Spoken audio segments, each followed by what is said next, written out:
Welcome, everyone, to this episode of the Fired Up and Plugged In podcast powered by Emergency Reporting. This is the podcast for all 21st century fire and EMS personnel. I'm Tom Lewis, Enterprise Training Manager and the podcast producer. Our topic today is Lessons from the Walt Disney Company for the Fire Service, Part 2. If you can dream it, you can do it. Our host is retired Fire Chief Randy Brugman. During his 40-year career in local government, Chief Brugman was the president of the International Association of Fire Chiefs from 2002 to 2003. He also served as the president of the board of directors for the Center for Public Safety Excellence from 2004 to 2017. We are grateful to have him as a member of our customer advisory board here at Emergency Reporting. Our guest today is Ben May, a current board director for the Center for Public Safety Excellence. Ben is also a recently retired Director of Global Corporate Alliances for the Walt Disney Company. He has been a firefighter in Hillendale, Maryland, and Fire Commissioner for Woodinville, Washington Fire and Rescue. He was a contributing editor for Firehouse Magazine for 15 years and a consultant to United States Fire Administration and the Oklahoma State School of Fire Protection Technology. He is a Phi Beta Kappa graduate of Oklahoma University and also has a Master's of Arts in International Communication from American University. And he's truly one of the nicest people you could ever encounter. So thank you all for being here today. Let's start part 2 of the podcast. Well, good day, everyone, and welcome back to another session of Fired Up and Plugged In. And Ben, this is our second time together, so welcome back. Thank you. You know, the first session we covered your love of the fire service and how that brought you to Disney. And I'd like to kind of delve into a little bit about the takeaways that in working with Disney and working with the fire service and what the crossover is. So, when I was working in Anaheim as fire chief, I had the opportunity to work with many of the senior leadership there with Disney. And, one of the things I always admired was the universal focus on their core values. I mean, you could see it no matter who you talk to. And those core values were actually developed by Walt Disney himself, and they still carry through to this day, which I think is just incredible. So can you speak to your experience with that? From looking from the outside, it looks like the core values have been driven from the time Walt started the company till today, and they really are kind of the Bible, if you will, of how Disney operates their corporation and how they build their vision and operations around that. Yes, I can. Thanks for that question, Randy. So when I came to the Walt Disney Company, I think I had mentioned before that I went through a series of educational sessions over 2 weeks, and it was called Traditions. And I learned about Walt, how he, from the time he was born until until he died, what he felt about the company, how the company grew, the difficulties he ran up against, and at the time, I was very much into mission and vision, and I always, I believe, wow, I thought this is something I can really get into. There were 3 core values at the time when I joined, and this was in the year 2000. It was safety, efficiency, and show. And I loved the safety one because at the time, as we spoke in the last session, I was trying to build this create this attraction, this idea called Where's the Fire? And when I found out that safety was the number 1 value, it made all the sense in the world. The interesting part was at that time, Disney did not want to market the fact that safety was such a big deal. They were better because they didn't want the guests to be frightened or not question it. That changed. The president of Disney at the time, not the entire company, but of theme parks, was a guy named Paul Pressler. And he suddenly thought, wait a minute, we're one of the safest places on earth. Why don't we tell people about this? Well, that really worked out well for me. I was very lucky. What I found is that a document called the Epcot Code which was the building and life safety code for Epcot was then adopted by the NFPA. And I didn't realize that, and so it was like, oh my God, well this is how fortuitous. So safety is number one, and it's not just safety to be safe physically. The idea behind safety is that you're safe to dream, that children can go anywhere they want and know they're going to be okay, that the parents don't need to be looking over their shoulders. Mm-hmm. And I actually heard our head Imagineer, a man named Marty Sklar, who is gone now, who worked with Walt, was to say the most important thing to him was the safety to dream and be who you want to be. That was number one. Efficiency is kind of one of these things that, you know you're going to make it happen and do it well. And show is very important, because what that means is you are always on stage when you're out there.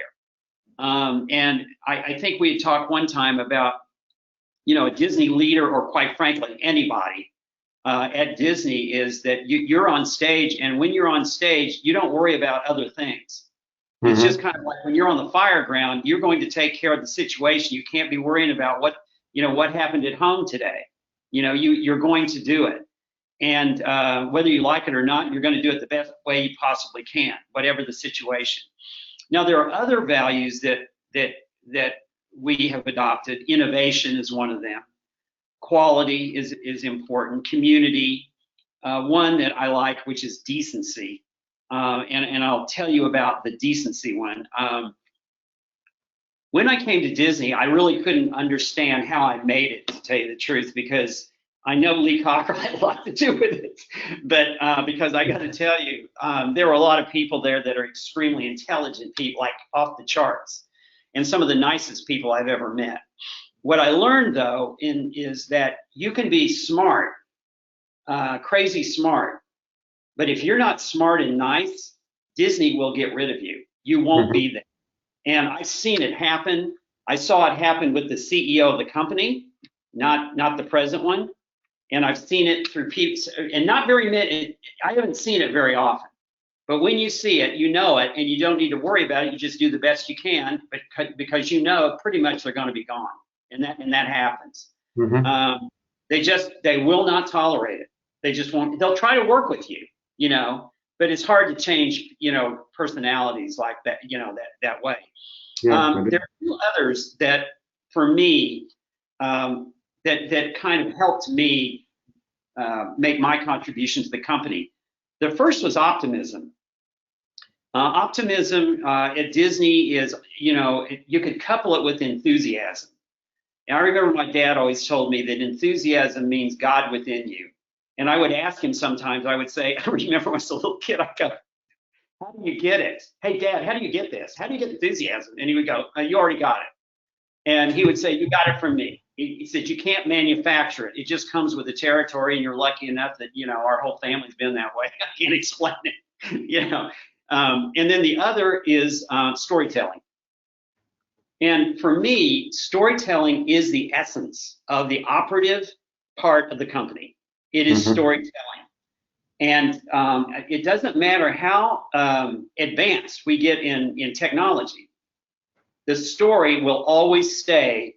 It will always have the same effect that it has had for centuries. And the reason why, for me, it's so important is because if I were to say to you right now, if I say, let me tell you a story, I'm gonna get your attention right off the bat. Let me tell you a story. And if you take a look at marketing today, the average American citizen receives, well, I used to have that specific number, but it's in the thousands of commercial messages a day, an hour, right? And if you add a cell phone, the average attention span of an American is that of a gnat. You simply cannot get through. And when I was at the Walt Disney Company, my point to our clients was that this brand gets through, And the reason is because of the story. So if you tell the story, the brand tells a story. If you see a Maltese cross, I mean, most people, many people, you see the fire department, whatever it might be, you see a rig pulling up, it's like, well, what's this? Well, I know that story. They're going to go help somebody. What's the story? That's the story, you know? And so you expand on that story. And stories, it's like DNA in humans. They may make decisions based on logic to a certain degree, or understand things based on logic, but their emotions will cause them to make the decision. It's how they feel, and I call it the language of the heart. Now, if you take that a step further and you say, well, what does this have to do with marketing? How does this really apply to marketing? It's everything. There's a term in marketing we call positioning. Positioning in marketing is very simple. The position you own in the marketplace is in the mind of the consumer or the guest. Mm-hmm. And so the way that a guest at Disney thinks about Disney, how they think about it. So if I were to do something around a guest that would make them think that they were not getting the kind of service that they would expect at Disney, it tarnishes the brand. It's the same way that if a firefighter, in a certain situation, not on a call, would do anything that might have someone question it, they will look at that and go, well, I guess firefighters are that way. Is that it? Is that how they are? It's not like you're representing a car agent, a Chevrolet or something. It's the whole fire service, even though you may have Anaheim on your logo. So here's my point. The story defines the differentiation of a brand. Okay? And the story leads to a relationship between the customer and the person who has the brand, the organization who has the brand. If it's a fire department, whether it's Disney, whatever it might be. You cannot duplicate a relationship. It's impossible. You and I have a relationship. And no one can come in and go, whoa, I'm going to have a duplicate relationship between Chief Brugman and Ben May. It's impossible, right? Mm-hmm. So you start thinking about thousands and millions of relationships. No one can assail your brand when you do it in that way. So mm-hmm. That's why story to me it's the DNA of marketing, and it's the DNA of the Walt Disney Company, but quite frankly, it's the DNA of any organization or individual. Yeah, and we see that play out often in the fire service, where we'll have a firefighter or a fire chief do something that is inappropriate. It plays out on through the media, and we all get tarnished. Every department, that hits every department. To your point, Disney has millions of guests every year, and if you had 100,000 bad experiences, that would reflect poorly on the company. They tell the story, and they are very cautious and focused on making sure that does not happen. It's absolutely true. It has to. And one acid test of how strong your brand is I always tell people. I had a presentation at 3M one time. It was the chief marketing officer. And we were talking about the fire service, Disney, and 3M. And I said to him, 3M is based in Minneapolis. So I said, mm-hmm. Take out the fact that you're in Minneapolis. Let's just say you're on an airplane somewhere and you sit next to somebody. This is before COVID, obviously. And you say, and they say to you, well, tell me what do you do? And you say, well, I work for 3M. Well, they may go, 3M. And then you probably say, or they may say, Scotch tape, Post-its, if they know it all, And he goes, yeah, that's about right. I'd say, yeah, we're an innovative company, and we do, and he's starting to go into all this stuff. And I go, yeah, okay, that's great. You got to explain that, right? I said, well, what if so let's just say that, let's take another example. Your seatmate says, so what do you do? And you say, well, I'm a fire chief. I'm a fire chief. Oh, wow. Well, thank you. Usually they'll say something like, thank you for your service, uh-huh. or it's a noble profession, something along those lines. They probably wouldn't go say nothing. They might, it depends. Now let's take the third example. And I've experienced this for 20 years. And they say, oh, what do you do? I work for the Walt Disney Company. You what? You work for the Walt Disney Company, and then they start to tell you everything they love about the Walt Disney Company and my kids. And let me tell you, the last time I went to Disney World, so we used to have a little unspoken rule. We never told people who we worked for because we knew they were going to talk our ears off. But that's that's a great example. I've had that as a fire chief. I'll be at an event, when I was a fire chief, and you don't tell people who you are. You just introduce yourself, and somebody brings it up. Or comes up and says, "Hi, Chief, how are you tonight?" And the person looks at you and go, "What do you do?" And their total demeanor changes towards you as an individual just because of that title. That's right. And because you're part of the fire and emergency services, and the same is true at Disney. And it gets back to the brand equity that has been built by both, and the perception the public has.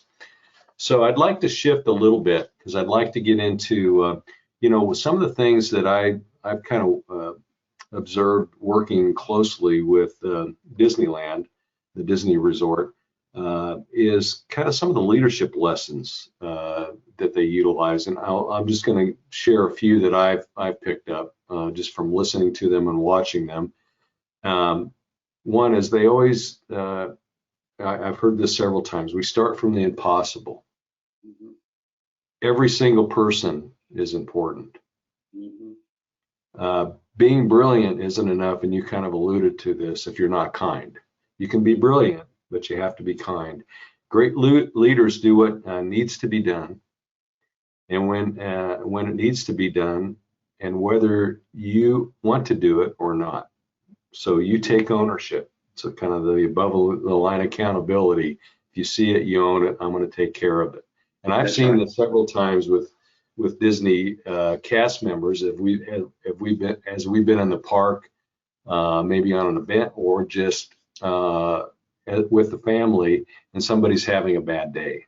And those cast members will go above and beyond to make sure that the guest is fully taken care of. And so it's really exceptional, and that goes through from the president of the resort to the first, the person that's sweeping up the walks. It's actually an incredible culture that's been built and focused on, how to lead and react. So, what's your take on that? I mean, you lived it. What do you think?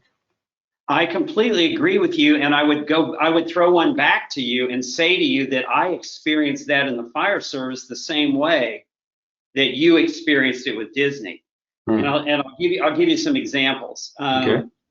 I told you I was fire commissioner, so it isn't easy. The same way it isn't easy being a chief, but in this sense, you got the chief reporting to you, so it's like any other organization, we had challenges, things we needed to do, and it could get really tough, really, really tough sometimes. Yeah. And so I can remember a person I've been living with for 50 years said to me, and he's my wife, she goes, this looks really, really difficult, Ben. This is quite challenging, you sure you want to do, keep doing, that kind of a thing. And I said, let me ask you a question.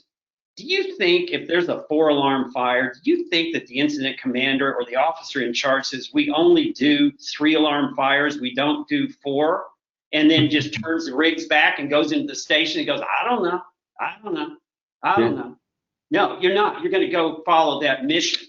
And it's the same way at Disney. It's going the extra step. No, it may not be emergency situation. And what I was dealing with wasn't emergencies. It was working with a lot of constituencies, community, officers, firefighters, everybody. It's the same way. You're responsible for everyone. I mean, you're responsible for the families. If you're a leader, you're responsible for the pets. If whatever it might be, if there's a problem, you're it.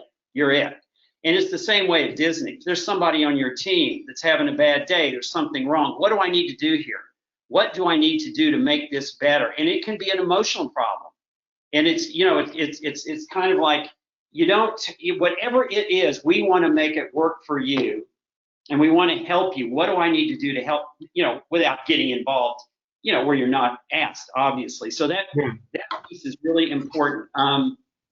The other is in going so far to the nth degree. I can remember a story one time about Lee Cockrell, where there was a family in the airport here in Orlando. I can't remember exactly what it was, but he'll tell you about it. He ended up giving a guy his shoes, because there was some person didn't have shoes or something like that, and he just took them off and just gave them to him. And he said, "You can send me some shoes later," that kind of a thing. Whatever I need to do to make it right, I'm going to make it right. So that piece is really, really important. And when you talk about great leaders do things that need to be done, it's also in the way that it needs to be done. I can remember Brunacini writing, to remember, even though you're in the throes on the fire ground, and you don't have time to be worrying about whether the people watching you, but just keep in mind, don't disqualify the people who just lost their house. You need to be out there making sure that you're also giving care where you can. Once the incident is over, you don't just leave them at the scene and then go on, that kind of thing. Yeah. No, very, very, very important. And I've seen them do that over and over again, especially, of course, being on the fire and emergency side of things. You often you respond into, one of the hotels or something where somebody has passed away or something like that. And just their attentiveness to the family and making sure that everything is taken care of and that they help them to kind of maneuver through that very difficult time is really above and beyond what I've seen other companies do. And I think it's just reflective of the core values that they have built since Walt started the company. It's true. And back at you the other way with the fire, I can remember going out. I used to go out on calls at night in Phoenix. I was doing other things during the day in the wine business back then, and Alan Brunacini would say, "Well, where do you want to go tonight?" And I'd go out on calls with his son John. And I remember one call we went to was a man went into a diabetic stupor, and I can remember the officer on that engine, and we packaged him up, and his mother was just in tears. She was beside herself. He was going to be okay, and she just didn't know what to do. And I'll never forget, this scrapping, captain was standing there, and she said, "Could I just have a hug?" And this guy put his arms around her, and I just said to myself, yeah, it doesn't get much better than this. This is what it's all about. Yeah. No, I think that sums up, I think that sums up what the Fire and Emergency Services is all about. And in a lot of ways, I see the same thing with Disney and how they operate as well. Yeah, I had a lot of conversations with Alan when he was with us, and one of the things that he always shared is that if you're making, especially from a fire chief's perspective, but he said if you're really struggling with the decision, just think of what Mrs. Smith down the street would want you to do. Absolutely. He says, because that's ultimately, he said, we have bosses, but that's who we work for. We don't work for anybody else but her. Well, you're absolutely right. And if you take that and you start to interpret that back at Disney, it's the thing where you ask yourselves, what do you want that family to walk away with when they leave here so they'll come back again? Mm-hmm. And part of the challenges that we dealt with, and I think they still do to a great degree, is there's so many people that want to go to a Disney park. Even after COVID, now they're starting to let people in, and we're booked. And so you have to figure out, how are you going to make this the most. Remember that what motivates someone to go to Disney is they really are looking for an amazing time, and it's not inexpensive. So you have to say to yourself, okay, this is not just going to be, on par with good. It's got to be outstanding, every single one of them. So how do I want, just like you said with Mrs. Smith, how do I want this family to walk away? How do I want that little girl to walk away? And think about Disney. I'll give you one quick story. So when I started with Disney, they sent me out to Epcot, and I was working with our cast members that were like they sent me with a woman who has an ice cream cart, and she's been there a long time, and so I'm standing there with her, and she's telling me the whole time how wonderful that I got the best job at Disney. I love my boss. I love the people I work with, and that is not unusual, by the way. People I can remember with my team, everybody's always talking about, did you see how he did that? He really reflected our, it's always like when you're surrounded with that stuff, you can't help but be successful. So a couple comes up with a little girl to that cart, and the little girl's got, tears, kind of, she'd been crying. And this woman goes, oh, what happened, And the father says, oh, she got swimmer's ear, and so she's kind of upset about it. And so she says, well, let me give you this. And she pulls out this really long, swirly ice cream cone thing. She goes, this is for you. And the little girl, starts to brighten up, and the father starts to pay, and she goes, oh, no. This one's on us, And so they go away, and she looks at me, and she says, so what do you think they're going to remember about their trip to Disney? Me, what I did, right? And that's the kind of pride that, every cast member, and the reason why I say that about as it applies to the fire service is, in other organizations, in companies, you can sign on as a marketing guy or girl, or you can sign on as a technical person, or whatever it might be, all kinds of jobs. Sometimes you get promoted, sometimes you don't. Sometimes you want to go over here, you want to go lateral, whatever it might be. But in the fire service, I mean, you know this much better than me. So if I start saying things that are crazy, you just let me know. But but the point is that you're a leader from the day you take the oath. I mean, you're a leader. It's not like, I'm going to be a leader when I become a battalion. It's like, no. You're a leader. And when people see you out there, you represent the fire service and you are a leader. It's the same way at Disney. You're going to be, at least in your area, you are a leader, and you need to act that way. And so when you give people the freedom to lead, whether, I don't care if it's leading 2 people, 1, 1,000, makes no difference. Leading yourself, it means that you have a responsibility to do the best you can to represent whoever it is, whatever the organization is. And in the fire service, that you need to remember that. You don't go, oh, I don't do that. My chief officer does it, but I don't need to do it. No. That's not how it works. You take the oath. No, I totally agree. You put the uniform on, you go to work every morning. You're looked upon totally differently than when you're in civilian clothes, and it's a representative of the brand. And everything that you do while you're wearing that uniform will reflect not only on you but on the organization as well, just as it does with the individuals that work for Disney. So, well, Ben, we're kind of bumping up on a little bit of time here. So, is there anything you'd like to kind of end with today? Final thoughts? No, I think we covered a lot of things. I think probably the most important thing is to always focus on the guest, or focus on the customer, if you will, and understand that the customer is critically important, but also to remember that as a leader, you have the responsibility of taking care of your team and making sure they're okay, so they'll be able to take care of the customer. And I think that has to do with the vision and the mission of the organization. And I guess that's the last thing I would say is I can remember my boss at the time, Disney, said, if you ever can't make a decision, whatever it is, I don't care what it is, look at the mission. Just look at the mission. And the mission will give you an idea of how to make that decision. And I think it's really, really important. And it has to do with, as an individual, what do you stand for?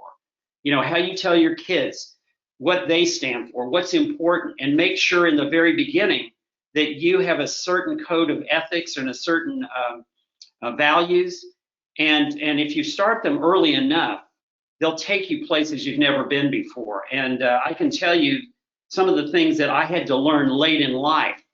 I didn't learn that early on. I had to understand, hey, integrity means you're going to do what you say. It's like the woman I'm married to, you know, we have a saying here in our family, if she's 1 minute late, she's dead, you know, because basically if she says she's going to be somewhere, she's usually going to be 10 minutes early, you know, so, you know, I had to learn that from her, you know. So. Yeah, a couple of takeaways, I think, from our conversation today that I think is really important for, I think, fire service leadership, at least, is that we often ask why, and maybe we should be asking why not. Yeah. You know, we really need to be forward focused on, you know, what we're trying to do with our organizations and with our community and how we do our outreach and engage with that customer base. And the other thing is, you know, there's really nothing that is impossible. We can do a lot of different things in different ways, and we should not limit ourselves with our, I guess, a myopic view of where we need to go from a service in the future, because it's going to change. I mean, things are going to change quite dramatically in the next 30 years, and I think we're going to have to be very adaptable. But I think we have to keep customer focused on what we're going to do in the future, and I think that will make us successful. And I think that's what's made Disney so successful, is they've always put their guest first.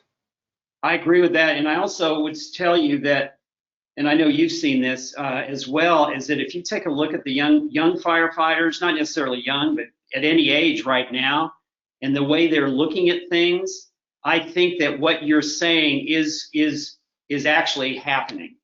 If you take a look at the 21st Century White Paper, if you take a look at how it's been embraced by young folks, young firefighters, you know, and people in rookie school in the academy, I think that there's more of that mindset. Why can't we do this? Why shouldn't we be able to do this? And I think it just bodes very well, you know, for the fire service. I mean, look at the rapid increase of acceptance of community risk reduction. I mean, who would have thought it would have moved so fast, you know? Yeah. So, you know, and a lot of what, you know, has done that.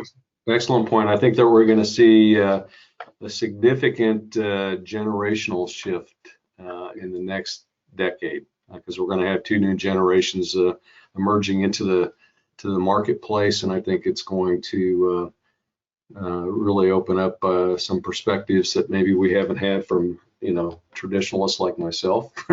And so no, you're pretty far ahead. Now, I wouldn't say that. In my experience with you, you're probably leading the pack, you know, on that one. So, and I also think, you know, I heard your last podcast, and I was interested in what Chief Despain said. You know, he talks a lot about marketing, which I didn't expect.